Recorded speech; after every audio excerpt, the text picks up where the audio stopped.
Well, ladies and gentlemen, I like having discussion with people to get to know them a little bit with regard to what is going on in our world and kind of how we just figure out the business. I'm particularly interested in the business world, right? That's what I enjoy, and I like helping businesses with their getting their word out and showing who the leaders are. Charlie Schneider knows absolutely everything. When I talk about everything, I mean, nobody knows everything. I'll be a little facetious, is that the right word? But I'm like, Charlie, literally, when you talk about the in-depth, what's going on in St. Louis, all the history of most of the companies, how they interact, the big ones, the small ones, the mid-sized businesses, this guy is a guru. And so, Charlie, I'm proud to have you on the show. It's just really, thanks for coming and joining us. Sure, absolutely. Well, Charlie Schneider, Schneider Roofing and Remodeling. He's the manager. He's the head honcho. Makes the decisions there for a company that's been around. How many years now has it been? Since 91, so 32 years old. 32 years, so 91. So if you're watching this interview 3 years from now, it was 91. So do the math. 32, and it'll be 35 by then. Okay, so for you guys. 3 plus 20, 32, 35, right? A long history and a guru. We've had some other roofing guys on here, and none of them, I can say, they all are good at what they do. But you and I got to talk about a little caveat that I just didn't have the time to talk to those guys about. And I'm like, holy cow. And some of the stuff you've done, I know they couldn't have done because you've been helped organize the whole world with regard to roofing, it seems, a little bit. And legal, the stuff down in the laws and stuff you're familiar with and everything. I'm like, this guy really knows his stuff. The Senate bills that are getting passed and how that works with our world. And wow, I go on, but I'm going to stop and let you talk now for a little, Charlie, obviously, because the rest of the show is all about you. The first about me, which is really about you. And the rest of it, I want everybody to get to know you. Before we do that, shout out to our sponsors, Carroll House Furniture. I mean, everybody knows if you like nice things, then you must get your furniture from Carroll House. That's my buddy Brooke, his sister Amy there, and literally they do so much for our community outside of furniture, but they also have the best furniture you can find in St. Louis. And then I've got my good friends over at USA Mortgage. I am a licensed loan officer. Part of what we worked into this whole thing to help make this world go around and how we get the bills paid here, because everything costs money to produce just about anything on this planet. And so anybody tells you getting something for free, then what's that really mean? What are they getting tied into? But powered by the Flowers team, and Steve and Emily do an incredible job, so we wanted to give a shout out to them. But with that, here we are. Oh, look at that. We've actually got an updated video come for producing right here. Good stuff. And on your that's the Schneider Roofing and Remodeling website. Schneider Roofing and Remodeling.com. Yes. That's a mouthful, but remember that because it's worth Google it. That's what you're going to do anyway. You're not going to type that out. And you'll find them based out of St. Louis. St. Charles is kind of a core area for you. Yeah, we're in downtown St. Charles. Downtown St. Charles, and the greater St. Louis area is really what you've served for those 32 Correct. All right, everybody, so let's dive in here.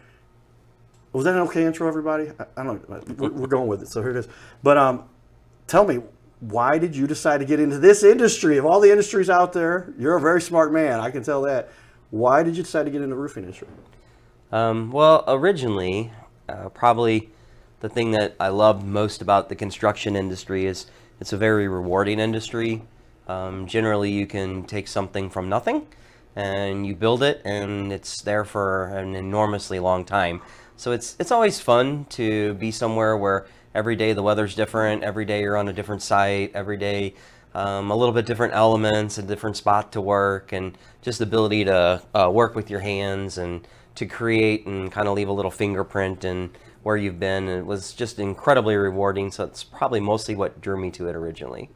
Okay, well, I mean, that's a good explanation, because a lot of people, they do not get to enjoy what they do for a living and what they will spend all of their time trying to make this world a little bit better place, obviously. So when you get to do those kinds of things, we really, that's where somebody, and that's what the show really is about. Sure. We want people to understand the different professionals who've made it, and they share some of their secrets and their tips about doing not everything, but some of the ones that are elementary to just about any business, so that the individuals who are out there doing what they do also then end up learning from this and maybe start their own little company some years from now, not to compete with you, but maybe, who cares, right? You've done well. You're not really probably too worried about the competition. You've been around for a long time. it's no problem if they want to start. This is right. America. That's what it's made for. And just help the world get by. So that's what we really enjoy and want to and focus on. So I mean, after deciding to start a company like this, what was it that really led you here? When you were a kid, a family business? Tell me a little bit more about the background and when you decided you wanted to get into this. Well, I mean, my dad was mostly a cop, but back in his day, cops also had multiple jobs, and one of his jobs was construction. So I think since I've been 5 years old, I've been drug out to construction sites, built houses, fencing, roofing, pretty much anything construction-wise I've seen since I was about 5 years old. So while it wasn't a family business, you could say that it was something I grew up in as a family. It was something that I knew very well, so it was easy to move into that industry and kind of take over. Okay, well, I mean, that's a good way to do things, because where do you develop your interests as a kid, right? I was going to be a baseball player. There was no way around that, and that's why I took thousands of ground balls in the backyard. You were working with the family at a very young age, and that turned into that.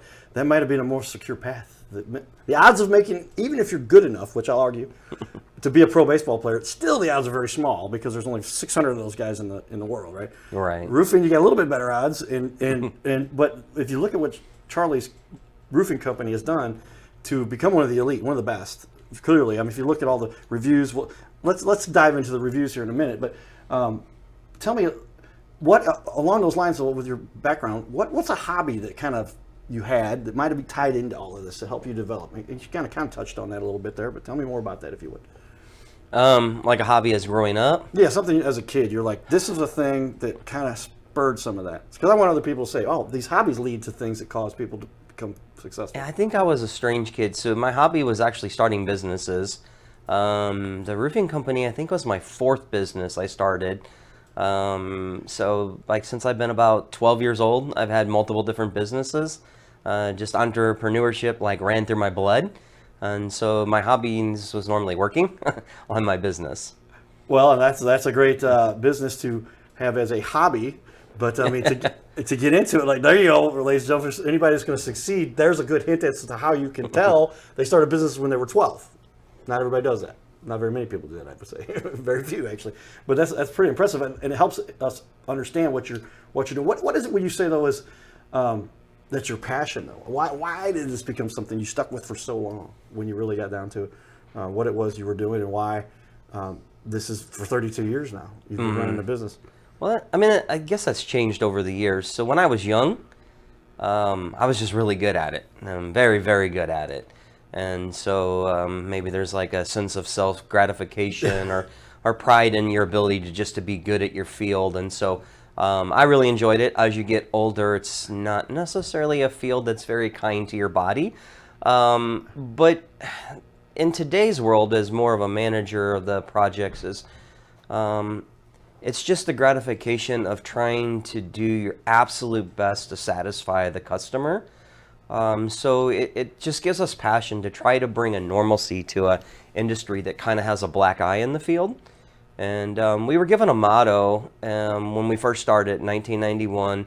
It's from the Bible, but it's Proverbs 22:1 that says a good name is more desirable than great riches. And so one of the passions has always just been to really build up a true name, a place that people know they're going to get treated well. We're going to do our best. I'd love to say we never make mistakes, but that wouldn't be true. But we do our absolute best to work with everyone when those mistakes happen. And I think most people would agree that they see that if there is a problem, we're one of the first to get on top of it. And it's just enjoyable to bring a little bit of satisfaction to this industry.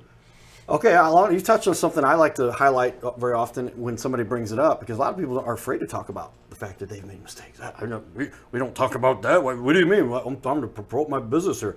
Let's be real, folks. There is no way to have a business without having something that just didn't go as planned. Nobody deliberately tried to make a mistake and say, "Oh, I'm going to stick a fork in here," But literally, tell me if you found this true. And this is something I've had to learn the hard way, I guess you'd say.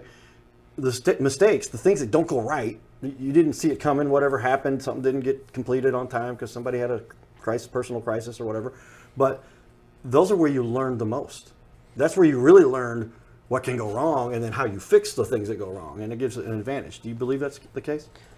Yeah, I think on the customer side, though, if you hire a company and nothing goes wrong, you don't necessarily know if they were a good or bad company because everything just went on without a problem.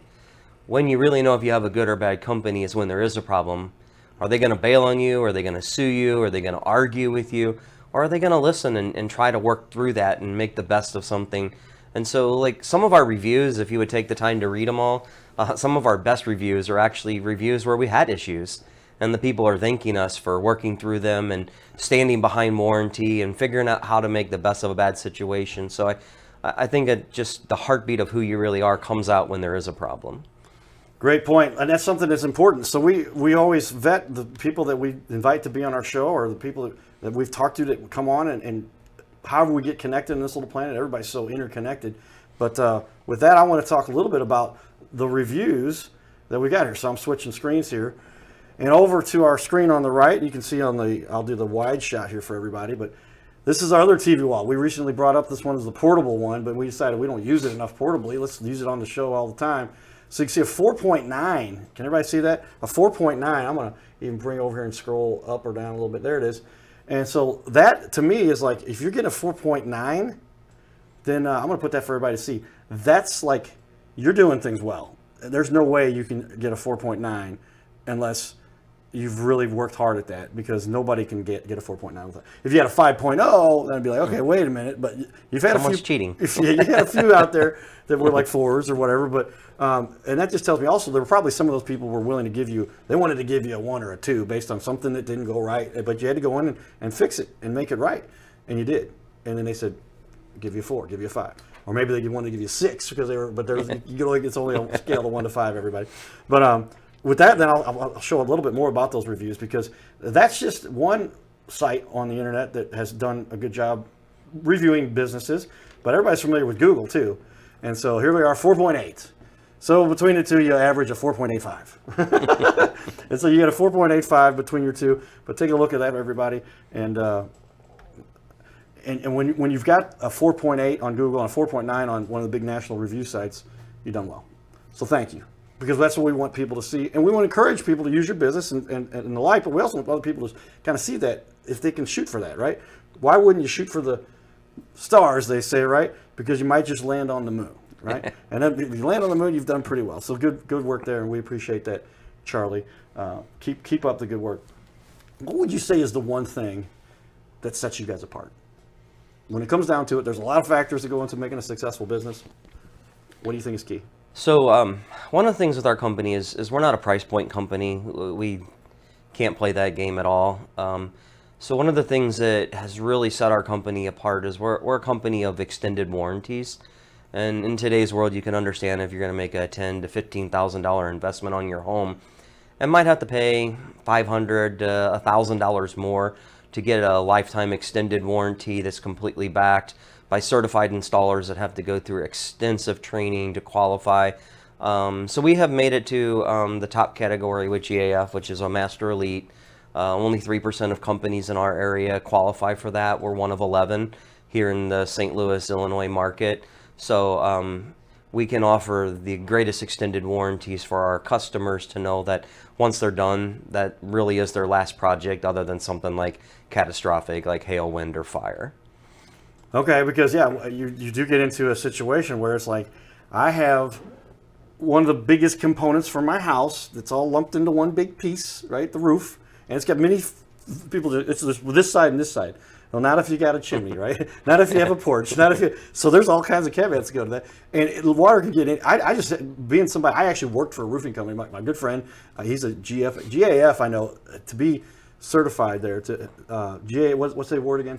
So we're Master Elite. You can be Elite. Certifieds, which are one step below us, and those are really good contractors too, but they haven't quite been able to be eligible for the next level, which is your Master Elite. But yeah, and he talked about it. Master Elite is literally, there's so much they gain because you have that designation, because you literally, they stand behind everything that happens with the roof. Right, you'll move into a Golden Pledge warranty, which is a 50-year non-prorated warranty and a 25-year laborship warranty.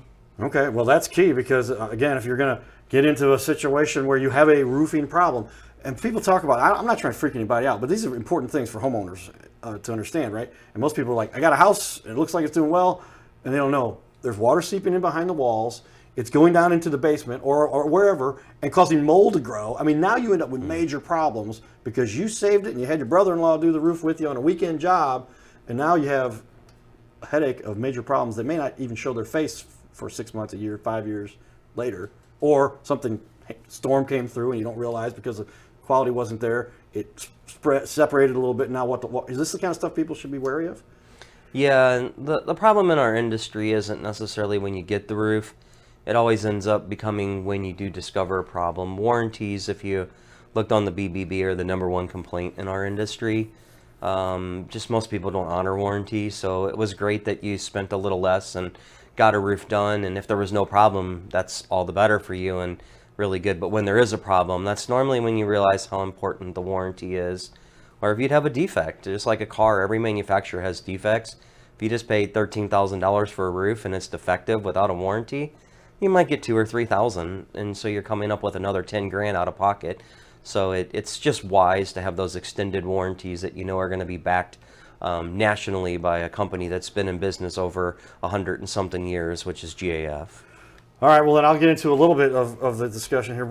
This is another important thing that I think a lot of people need to focus on, and I always ask this of every business owner that we have on the show. What's one of the biggest mistakes that a consumer makes when purchasing your product? So kind of two things. One would just be price, because a roof is a roof. And there's so many things that are wrong with that. If you don't use all the right components, your roof has no warranty from the manufacturer. You could be in fault with the city. So a roof is not just a roof, but price, it's kind of like that's all you hear. I'm just looking after the best price. So that's one.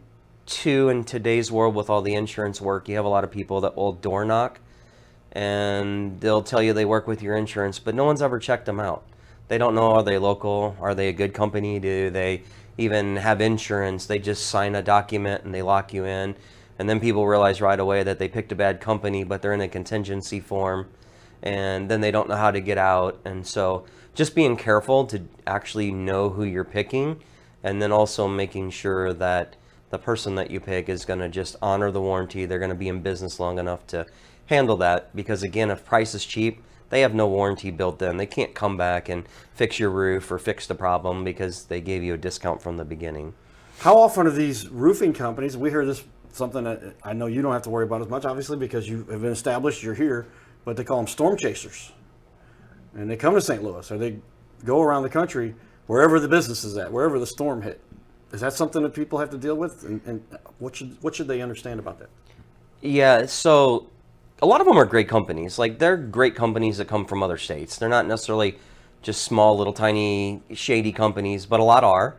And unfortunately, Missouri's not regulated. We don't have any kind of form to keep people out. So every time there's a storm, you're going to get hundreds of companies that will buy a storefront and say they're local. Explain that, buy a storefront. So you can just go anywhere downtown Main Street and find a building that's empty, and you can put your name in it. Now you're local, but you're not local because normally if you go to the BBB, you can find out who really owns them and where they're really from, and you'll find out this is a satellite business during the hail. Most time when their salespeople are showing up with out-of-state plates, you have an idea that they're probably not from your state. The problem is maybe if they're even a great company, is who's going to warranty that work? If they're from Louisiana, Texas, Mississippi, are they going to come back for a $300 repair? Are they putting money in the bank somewhere for a local company like me to do warranty work? Or is it just something like, oh, sorry, we're in Mississippi now chasing another storm, so too bad, so sad. And that's where most people, if they're not careful, get caught with the storm chasing, is the latter warranty work that comes up. Yeah, well, that explains a lot for people to be wary of, and that's where there's a bad connotation from storm chasing, right? Correct. And so, is it storm chasing from the perspective of the cost of the roof? Not as much, maybe part of it, obviously, but most important, it's the issue with warranty. Correct. That's a bigger issue, you think, than the price?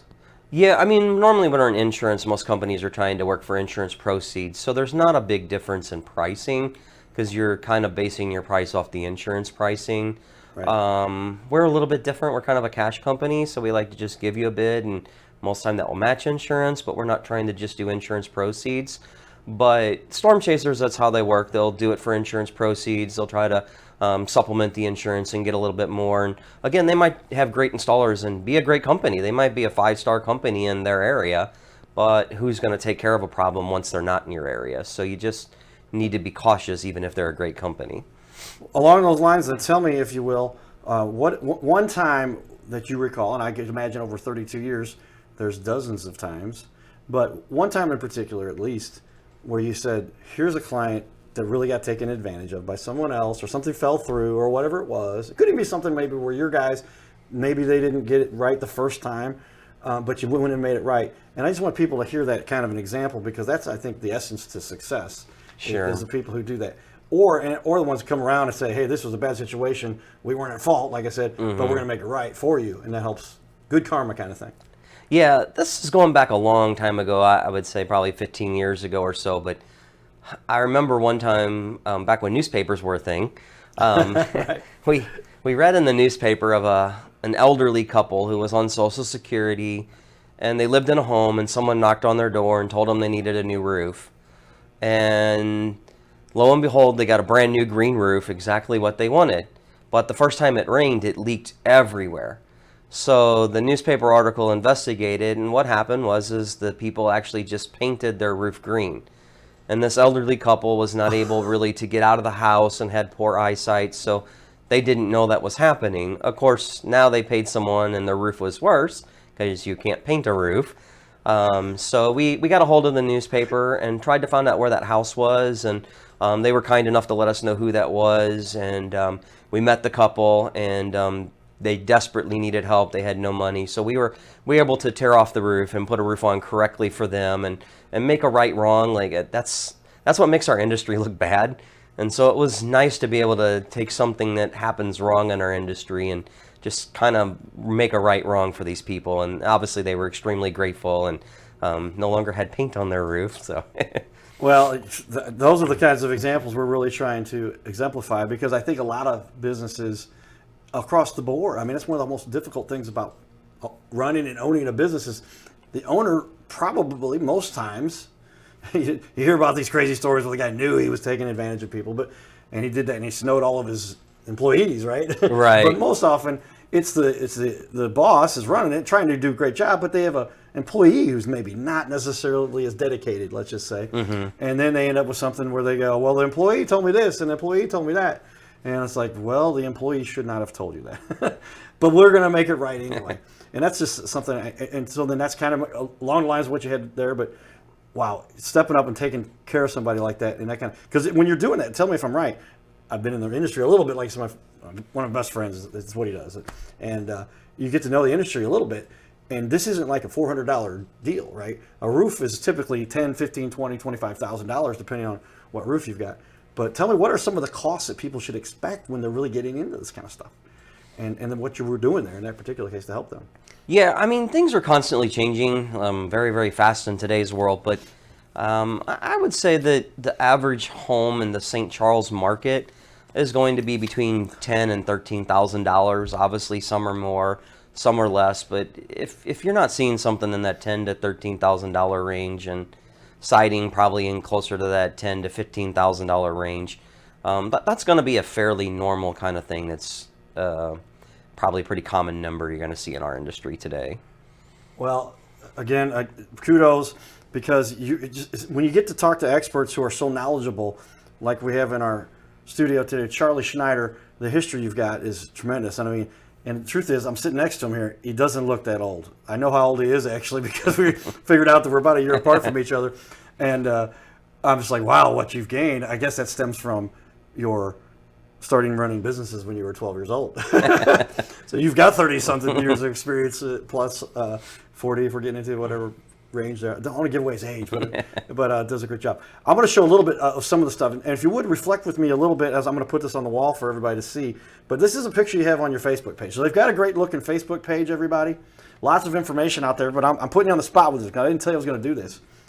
But tell me about what you have here a little bit, what you would describe to somebody's going on here. Why is this? That looks like a pretty scary picture, but maybe there's an explanation, or what's going on? Oh, yeah, that's actually not that big of a deal. So basically, that one was just the people had original old bubble skylights. They're plastic. They don't exist anymore. They're technically illegal. Oh, really? Normally, when you update skylights now, everything's going to be made by a manufacturer called Velux. It's going to be a flat glass laminated to make it legal. Obviously, at some point, that plastic goes bad and starts to leak.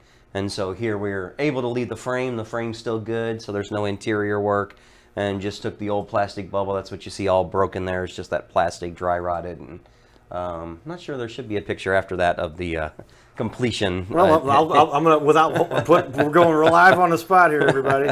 But let's sort of scroll over there, and let me go. If I go back, yeah. Yeah, okay. There we go. So obviously, when it's completed, it's a standard Velux skylight that will last you 25 years with a no leak. So 25 years, no leak, and so now no one has to worry about for 25 years, and that's going to be most of the people's life in a house, I guess, right? Yeah, I think they think the average is about 10 years right now, so most people don't stay in a house more than about 10 years. Okay.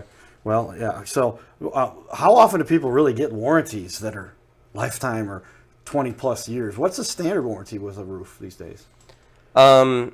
So and how does that work? Sometimes it's just parts, it's not labor, right, or a replacement. Yeah, so a couple of different things. I think sometimes people don't think they need a warranty at all in St. Louis because we're a very hail-driven market. So they're like, in a couple of years I'm going to get a new roof. But we do so many roofs that are 18, 19, 20 years old. So I understand that we are in a hail-driven market, and that may happen. But with your extended warranties, they're a 50-year warranty that's transferable in 20.